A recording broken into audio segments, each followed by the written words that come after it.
Hello, everyone. Welcome to the Cybersecurity Recruiter podcast. Today, I'm joined by Ed Hagopian. We've been talking about vacations, Europe, Barcelona, France, London, New York, LA, Milwaukee. We've had a good chat, mate, haven't we, before we hit record? A good stint around the world before we began. But no, it's nice to catch up, and yeah, thanks for taking the time. I know you're busy. I'm looking forward to unpacking your journey. You've had a hell of a route, really, coming from sysadmin in the early days through to security architect roles and then right up to VP where you are now. So it'd be nice to unpack for the listeners. I'm going to do you a bit of an intro, Ed. If I get anything wrong, feel free to shout at me, but I'll do my best. But yeah, started off as a sysadmin, did that for a number of years, and then progressed on to a technical architect position with Northwestern Mutual, which you were there for over a decade in that role. Then you moved on to Microsoft as a technology strategist. You then at Northwestern Mutual progressed very nicely, started off as a platform architect, progressed up to a lead security architect, then senior enterprise security architect, product owner, and then into a senior product management role. Again, when you moved on to Dell, progressed very nicely, was there for over 5 years, senior management positions, enterprise security architect, and then progressed all the way up to director level.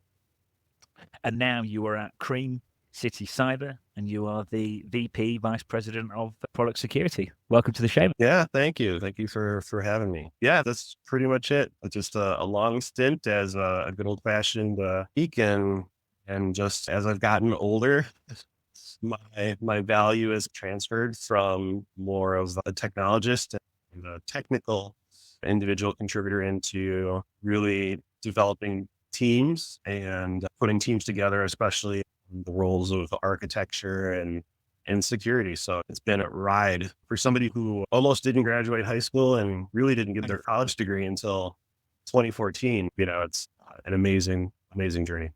Cool. Yeah. It's not even just hear you just say that Ed, there. It's nice, I think, for listeners to hear you say that, because I've heard like you've obviously progressed really nicely through your career and got to where you've got to today. And you mentioned there about perhaps some issues graduating late, and it hasn't affected you later on in life. I've heard so many different things about people trying to break in, getting rejected. I've had all kinds of stuff. And I think it's nice for the listeners to hear that, because if you're young, up and coming, and you're working in a remote environment, you might think it's only you that gets setbacks or only you that gets rejection, but it happens to us all, mate, doesn't it?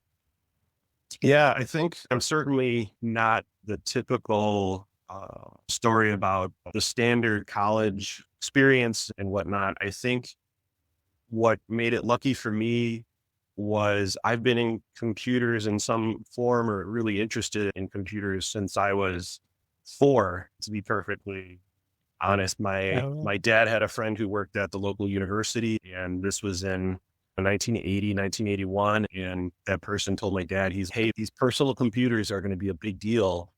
You might want to look at getting one and just exposing to your kids to it, just to kind of get them used to the technology. And my dad was somebody who was a bit of a Renaissance guy. He knew just a lot about a lot. And he was a big fan of exposing me and my brother to just different experiences to see what we would be passionate about. And for me, it was, this was back when computer programs, you could actually get them in magazines like Byte magazine. Yeah. I'm really dating myself now, where I'd want these programs, and my dad would say, I'll show you how to put them into the computer and how to run them, and I'll explain them to you, but you have to do it. As a 4-year-old, I think it was just stubbornness and tenaciousness of transposing, hunting and pecking these programs in. And then I'd be like, I want to be able to jump higher in this program. I want to be able to run faster. I want more lives. And he would explain the logic of what the variables meant. And if you increase this number, you'll jump higher or have more lives or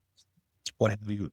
And yeah, I learned basics in the basic programming language as a small child, and it really fostered my love of technology and learning and through my whole life. And so to the point of what college didn't do for me, or even high school, was my passion for that learning and not waiting for someone to teach me, but really just figuring out on my own very often. I can't tell you the number of times I broke my own computer as a teenager and had to completely rebuild it and reformat everything, like hundreds.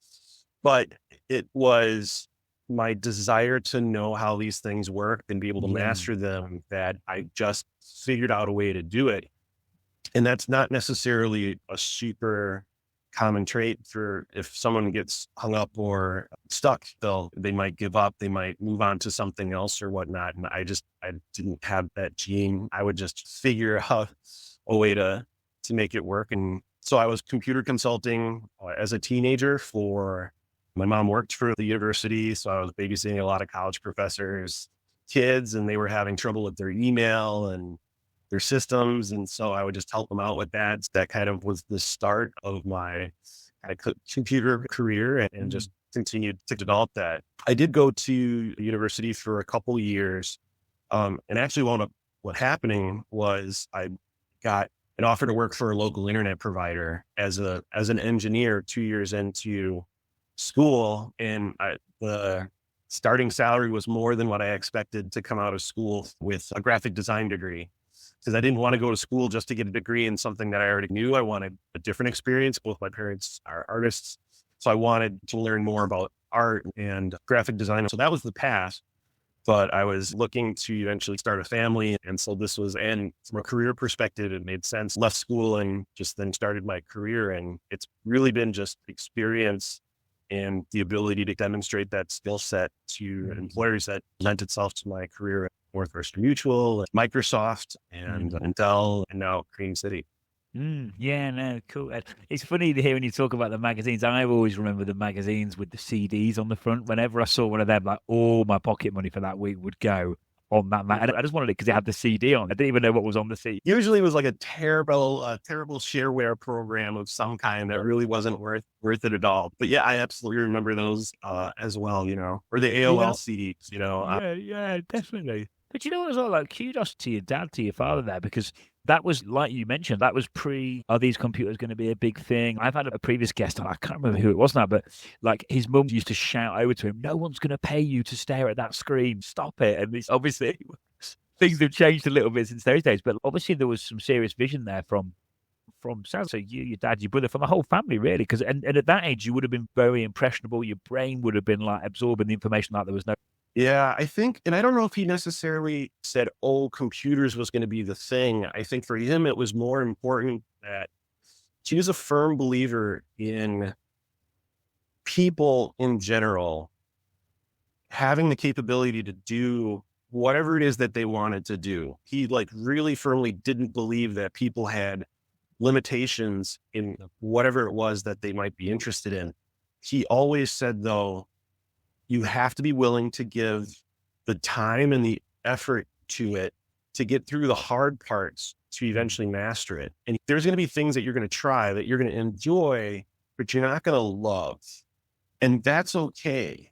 But when you find something that you truly love, pour yourself into that, give everything to that, because not only are you doing something that you love, but chances are you'll be able to make a living at it in some fashion. And he was an industrial designer. So he worked on storefronts and point of purchase displays and whatnot.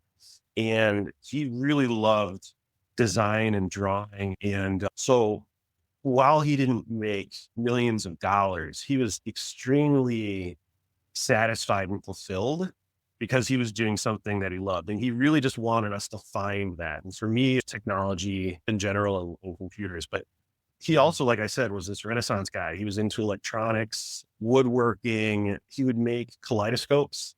He would take old lamp parts and then put together, solder together the prisms and lenses that go on the front and stuff, and would make these just as a hobby. He had this ability to just learn the things that he wanted to learn and then draw satisfaction from that. And he really just wanted that for me and my brother. And I've tried to instill that in my children as well. I don't care what you're doing. Just make sure that you're happy at it. Life is way too short. Not feel like you want to do something when you get up. It's death otherwise. Yeah. I really like that bit as well about preparing you for when it gets hard, because I found it in my career over the years. There is a point when it gets hard and there's got to be something there to get you through that period of time. And I think ultimately that's what makes getting to a decent level valuable because it is hard with scarcity, with difficulty. Once you get to the other side, that's the whole reason it's desirable and valuable in the first place, because not anyone can just, like you say, progress really nicely in security or get up to a certain level. That's the whole reason it's difficult, isn't it? Well, it's continually difficult in a way because, especially with security, technology is evolving. The bad guys are always evolving. There's a constant state of what's the next thing that I need to learn. I had followed machine learning and AI just as a general interest in the way there's some people who are really into string theory, but they're accountants. And so they just follow it because it sounds interesting. And it was like that. But then I used GPT-4 for the first time. And it was really these like watershed moments where you realize that this is a really big deal. I was really lucky in high school. I got the beta test Mosaic because my computer team that I was a part of won a contest sponsored by the University of Urbana-Champaign through the National Center for Supercomputing Applications. And we won a T1 connection, so 1.5 megabit and got to beta test Mosaic, which eventually became Netscape, which is the foundation for Internet Explorer and all modern web browsers. And I remember having the same feeling then, which was, this is a really big deal. I don't know, for potentially good and bad, I don't know which way it's going to go. It's probably going to be a mix of both. And I think we've seen that in the context of AI, and machine learning is really fantastic at detecting like certain cancers better than on average just a normal doctor. So it's used as a force multiplier for that. But at the same time, we're seeing new automated attacks on infrastructure and companies with AI tooling in the same way. So like any tool, it just depends on how it's used. That really dictates how it's used through history. And we have a lot of controversy with regards to generative AI in terms of art and how that's being used, especially how the content's being collected and used for training.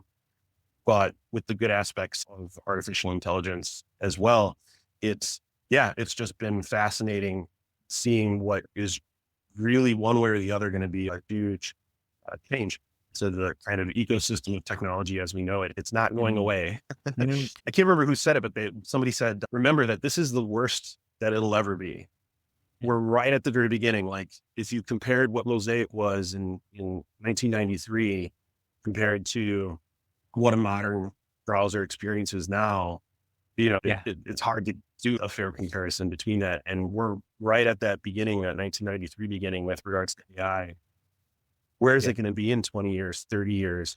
It just feels like I think I've said this 2 or 3 times already on the podcast, Ed, but I'll say it again. And it's a stat that basically said, if you're 11 years old now, by the time you get to 40, mid 40s, you're going to experience a year's worth of change in something like a day or a week.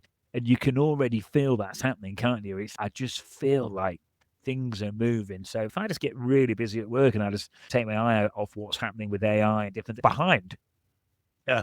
Yeah, especially with AI. So in 1993, the internet was roughly around 15 million people, and most of those were academics or government. And the ability for the internet to evolve was constrained by that. Now you have north of 5 billion people on the internet, all affecting it in some way, either just through consumer demand or actually being technologists trying to build the next new thing. And so the pace of change, the volume, and just the scale of the amount of brain power being able to be applied, things like AI, is so exponentially bigger than it was. It's crazy. Like I said, I've been steeping myself in all things AI for the last 2 years now, and I can barely keep up with just the different changes and new models and methodologies and optimizations and whatnot. And I have a news feed of about 300 different feeds that I see a day that I kind of skim through, and it's hard. It's really hard to keep up in a way that you can feel like you can either affect change or navigate it. And my interest in AI, beyond just the security benefits potentially, is just how do I get my family able to navigate that, to know what a deep fake version of my voice or a video of me calling them or them calling me saying, hey, I'm in trouble, and me having to figure out a way to validate that it's actually them and not just some robot. I had it. Right? So on a search I'm working on now, there's a few candidates that I just knew straight away were suitable, and I just pinged one of them on LinkedIn. I sent him a selfie video, and he didn't come back, and I was like, oh, that's strange. I know him really well. Sent him another, and I got him on the phone. He went, look, Tom, I'm really sorry. He goes, I actually thought the first one was an AI thing. I thought it was some automated thing you were using, so I didn't reply. He goes, I'm sorry, I didn't realize it was actually you. I was like, is that the stage we've got to already? Like, I've literally pick up the phone now.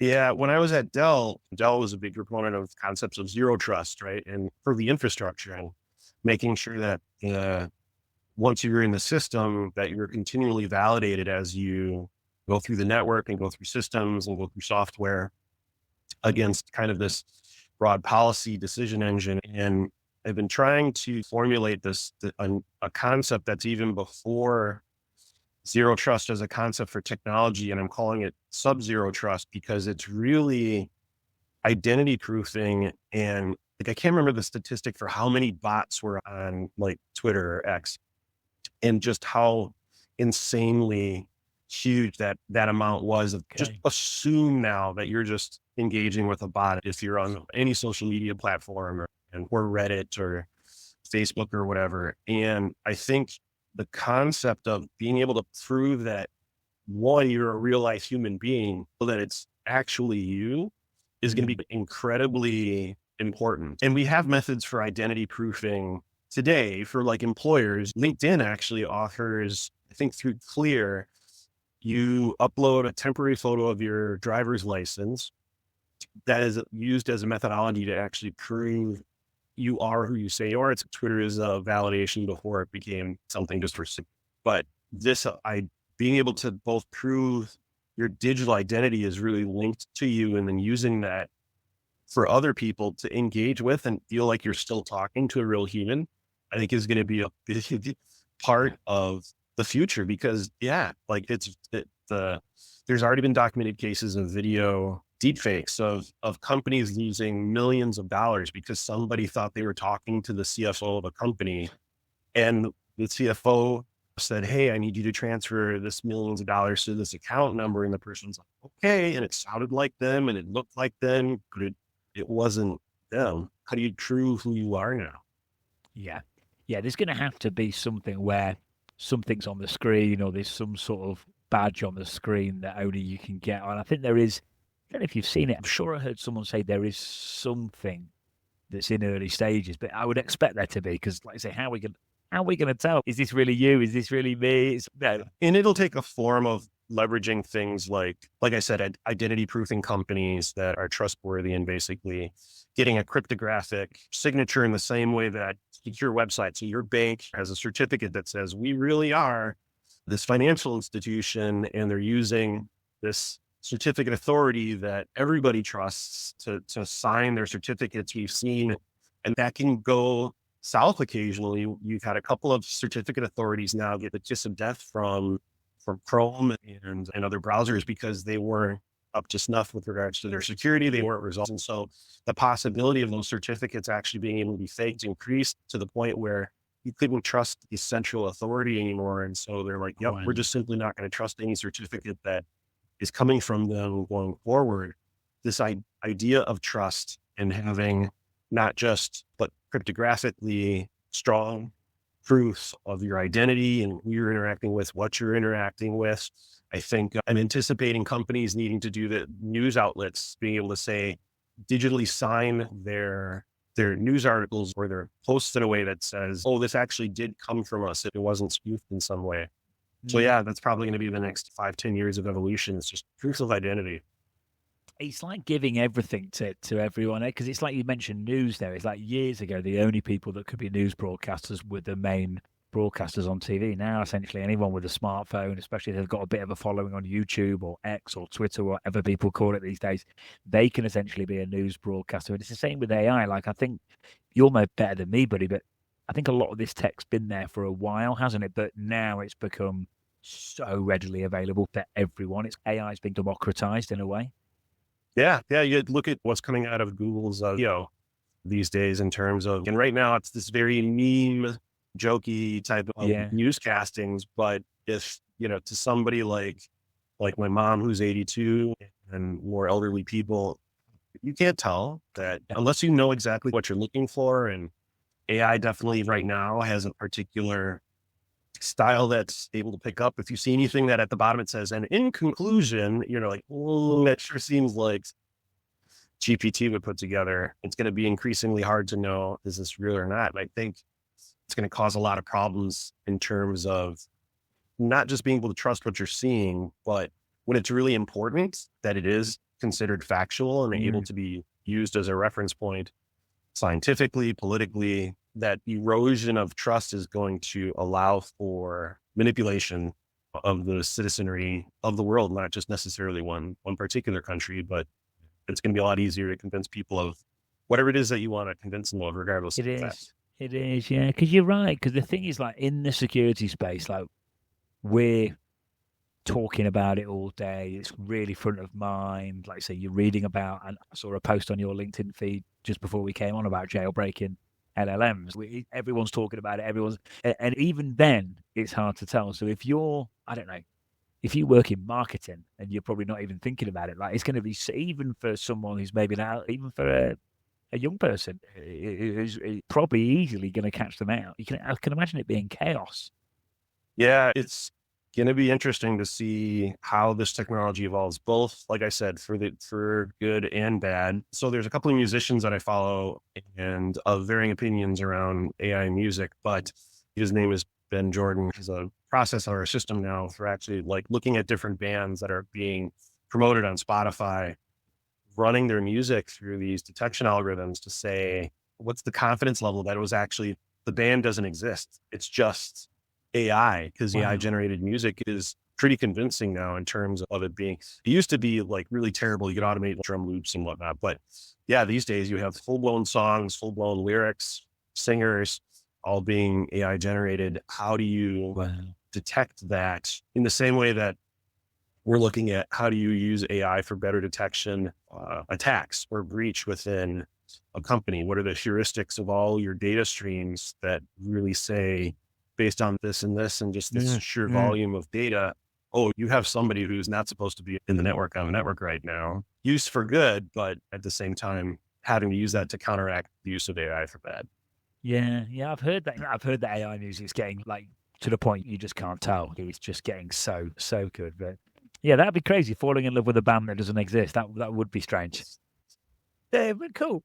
Hey, just moving on to, so if I'm listening and like maybe I'm like earlier on in my career and I really want to progress and I really want to move forward, and I'm looking at a guy like you've say system admin, I'm imagining that gave you a really good foundational knowledge, especially as you were like in front of a computer at 4. That is early, but yeah, yeah, definitely.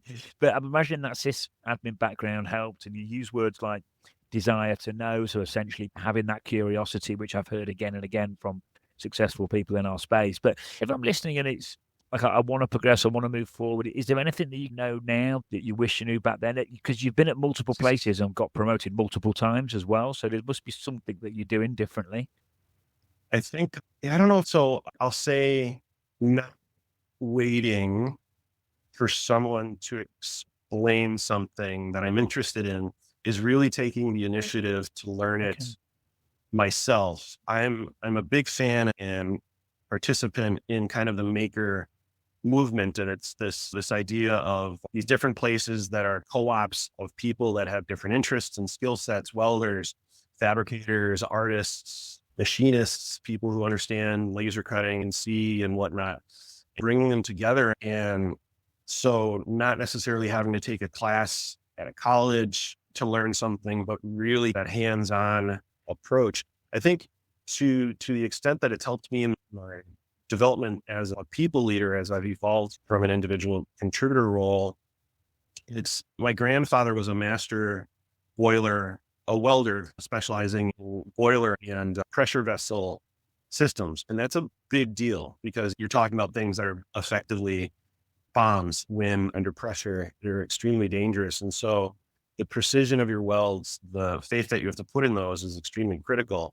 But toward the end of his career, he was more valuable in teaching kind of the next generation all of the tips and tricks that he learned. And so this was a program that I actually developed with our CEO, Sheldon, when he and I both were at a previous employer. And It was this idea of leveraging the methodology of the trades about how they go about training people, which is this concept of an apprentice, a journeyman, and a master. And as an apprentice, you don't know much. You're learning for the first time. And so you're having to get just the basics down. But you have a journeyman who knows more than just the basics, but they're expected to teach and shepherd these apprentices through this beginning evolution of their career or their skill set.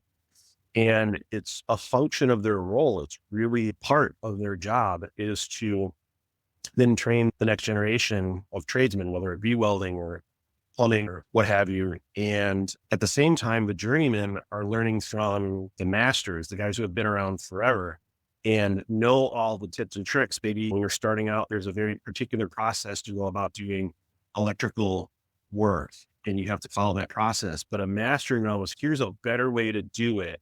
But you can only do it once you've mastered these various skill sets up to that point, because and it's not cutting corners, but it's optimizing for what you're looking to do and how to do it in a more efficient way that really only comes through kind of experience and most of the time failure of some kind and learning from it.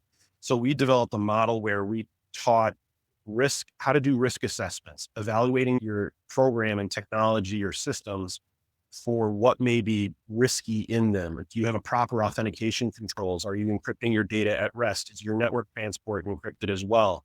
All these things against frameworks like 853 and the 27001 and CSF and whatnot. But the employer at the time that we started this program, we only had 15 risk analysts for an application ecosystem of over 1,000 applications. 300 of them were looking to come online.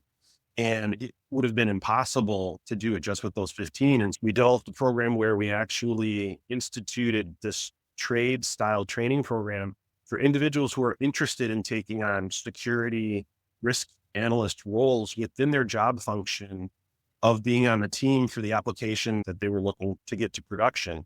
And so the first couple times they do it, the risk analyst would help them answer the questions. They would make sure that it was absolutely the way it was supposed to be, what to ask, how to ask the questions, what answers were expected, the spirit of the intent of the answer.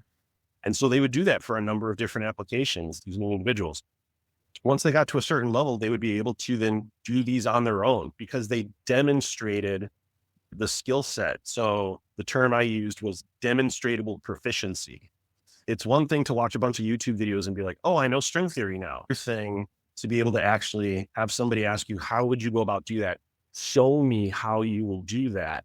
You have them be able to demonstrate that right then and there. In terms of, especially in roles that I'm hiring for, I'm a much bigger fan. It's the background and schooling and whatnot is one aspect of it, but I'm a much bigger fan of, can you show me?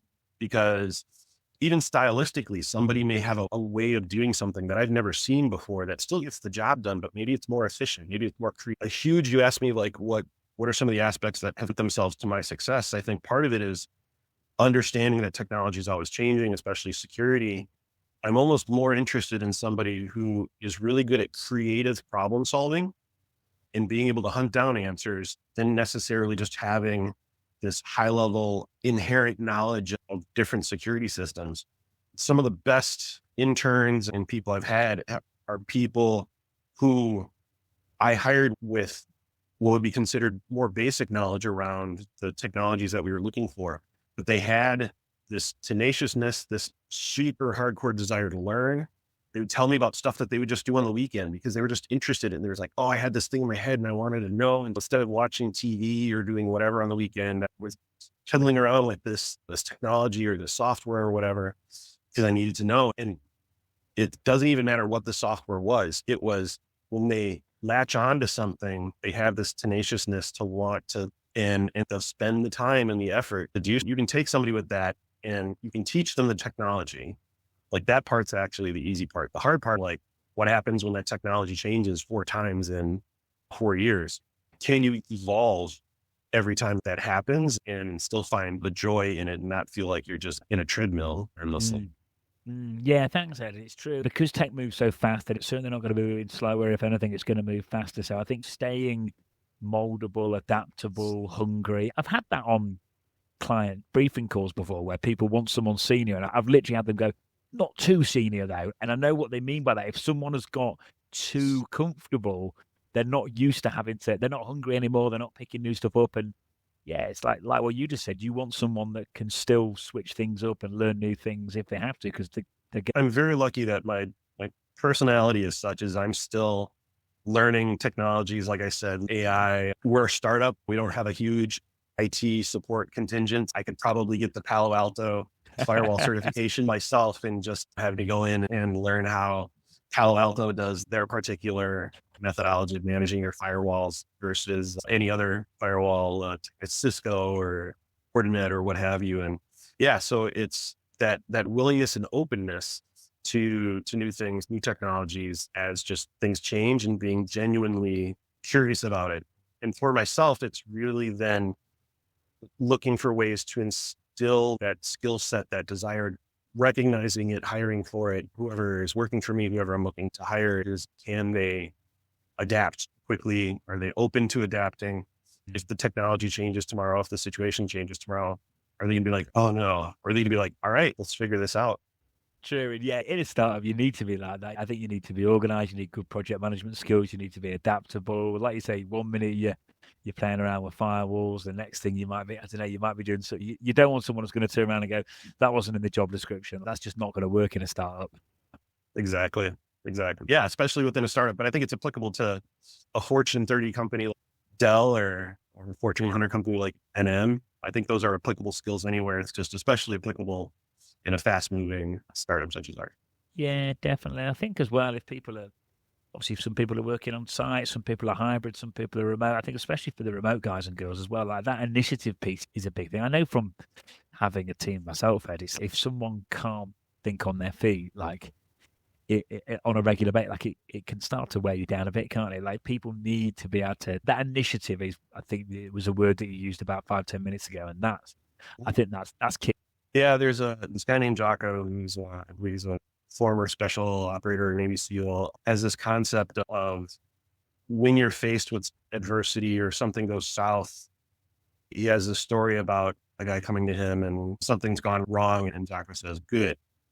Every time there's something horrible going on, he's good. And the guy comes back one time and he's like, "I know what you're going to say." He's, "Oh, what am I going to say?" He's, "They're just good." He's like, "Yeah, why?" And it's because if you come at any problem set or new technology or new problem as an opportunity rather than an inconvenience or a tragedy or something just to get bummed about, I think attitude has a huge effect on how aggressively you approach a problem, how open you are to trying to solve it. And I think his point was, if something doesn't go according to plan, what are the benefits you can take from it? What are the opportunities? He talks about, our mission got canceled. Good. More opportunity to train. Look for the alternative viewpoint and leverage that regardless of what the situation may be. And I think just in general, you'll find a better attitude and better approach to when things change, which they often do. Yeah, you're right there. And it's like a lot of that, like that then affects your mindset. And it's like I've heard it sound like with positive energy, you'll overperform, and negative energy, you'll underperform. And it's so true. Like you can always look at things in a different way. And if you're doing something that's worth anything, yeah, of course it's going to get hard, because that's why it's worth something. It's going to be hard, like being involved with a startup and getting it off the ground and making it successful. Like that's going to be hard because it will be amazing when it's done, but it's going to be hard along the way. And that's what actually makes it fun in the first place. I think as humans, we like this struggle that we have to go through, and then we get to the other side and it's great. I think ultimately that's probably what the definition of happiness is. I'll give you a great example. I'm 48. I have a big trip coming up this next year, and it's going to be pretty much in the hardcore wilderness in Canada. And I joked with my wife, I was like, I don't want to die in Canada just because I'm not able to cut it. And knowing I have over a year before that particular trip I need to exercise. So I'm in the gym now 5 days a week. And to your point to some degree, and this might seem cliche, but suffering breeds strength.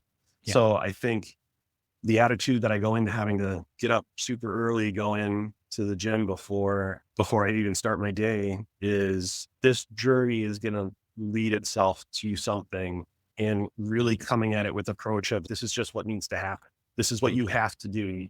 If you want to be able to do this other thing, you have to put in the work right now and just embrace the suck, as they say, go through it. And yeah, with anything, whether it be trying to find a job, switching careers, working through a particularly gnarly problem, whether it be in a project or product management space or security or life in general.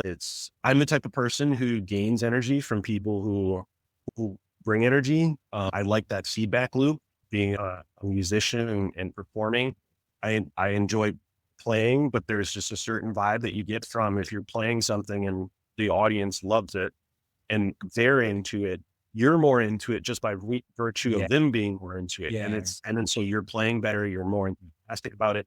They see that, they react to it, and that positivity can amplify. Whereas people who bring either a toxic attitude or we can't do this, or here's all the ways it's going to fail type of approach to it. Yep, it may, but what is your persona that you're bringing to that experience? And I think it goes far better when you can bring one positivity and openness, which can be tough at times, but I think it's more of a kind of part of who you are. Assume benign intent, really just approach things with a sense of awe and graciousness and openness and see what happens. That tends to, it's worked well for me. Yeah, no, like I say, it's infectious. When we get that, I get it when I'm talking to great candidates and you feel the vibe and you feel they're genuinely passionate and into a certain thing, and you can literally feel it through the screen. And it's, yes, this is good. But yeah, good. As we come to the end here, I used to ask years ago, I used to ask at the start of the pod a couple of years ago, what book has been the best for your own self-development? It doesn't have to be security related, can be, but ask these days, what content are you consuming online, or what books had the most positive impact on you that could help the listeners? I think so.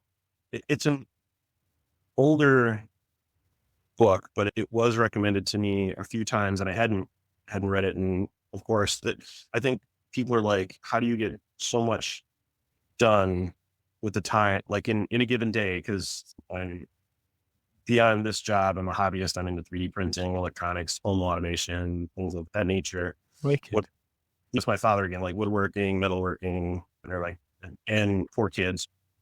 And so what's the secret? I'm just like, no sleep. It's just, you just sacrifice sleep. But I think it's also optimizing your time. So like in the car, I'm not listening to music. I'm listening to audiobooks, or I'm listening to podcasts. This podcast, other podcasts, and the Never Split the Difference. I'm trying to remember his first name, but Voss, he's a ex-FBI negotiator. And the book was in the context of negotiating, but I think there's a lot to take away from it in terms of when you're dealing with somebody whose agenda or personality or approach is not your own, is finding the way to come at it in a way that your perspectives start to align. I think even if your values aren't the same as somebody else's values, if you understand their values, it gives you at least the opportunity to understand how you might approach them from their perspective. How are they looking at it? How can you align yours to align to that so that you guys can get to a compromise or an agreement in some way? And so his examples are obviously fairly extreme in terms of kidnappings and hostages, but his techniques and approaches, I think I've used, and it's not in the context of manipulation. I don't like the idea of the, like, how to win friends and influence people type of thing. A point of manipulation, that's not genuine. It comes from a position of, I'm trying to get you to bend to my will, rather than figuring out how do we find this common ground so that we can move forward on something. And so his approaches felt more natural in terms of empathetic and whatnot. So that's the most recent one. The Big Caldwell fan. I'm actually a fan of Simon Sinek. My wife would mock me a little bit because some of what he says she would consider to be not cliche, but of course, that type of thing. But I do find myself agreeing with the intent of his messages. often about, especially around relationships and how to, technology is technology, but I think where the real things happen is via relationships, relationships with clients, relationships with peers, relationships with random people. How are you seeing them? Do they see you? Can you find a way to connect? That's really all that all of us are looking for, is the ability to feel seen and to know that the person across the table from you, you're seeing really truly who they are, the genuine type of person. It's how I try to lead my life. And trust, the company has a saying, and it's one that I've used in developing my teams, is trust through transparency. There's many people who I've worked with who personalities I did not necessarily get along with, but I could at least trust them. And through that, like I understood where they were coming from, and predict a bit about how I assumed that they would react to something, or what their approach to something. And I think that's been hugely important to recognize, is that you don't necessarily have to agree with somebody, but if they're trustworthy, if they're genuine, you can work with that. Somebody who's not genuine, somebody who's two-faced or is very slippery and changes based on the winds, I think is much harder to work, because you don't know. And it's hard to be open and vulnerable and genuine yourself with that, because you feel like you're going to get taken advantage of. Yeah. So those would be a couple that I recommend. Yeah, cool. Yeah, I'm going to have to read that Never Split the Difference, because I think you're about the second or third person that's mentioned that now, and everyone's pretty positive about it. There's a lot of people in security that have read that as well. So I need to read it. Cool. All right. Listen, thanks, mate. It's been nice to catch up. Do you think we've about smashed it? Do you think we did a good show? I hope so. We'll see. Yeah, we did. Keep that in the ratings. But yeah, thanks again, mate. I've enjoyed it, mate. It's been nice. Absolutely. Yeah. Let's do this again tonight. So. All right, cool. Thanks, Ed. Thanks, mate.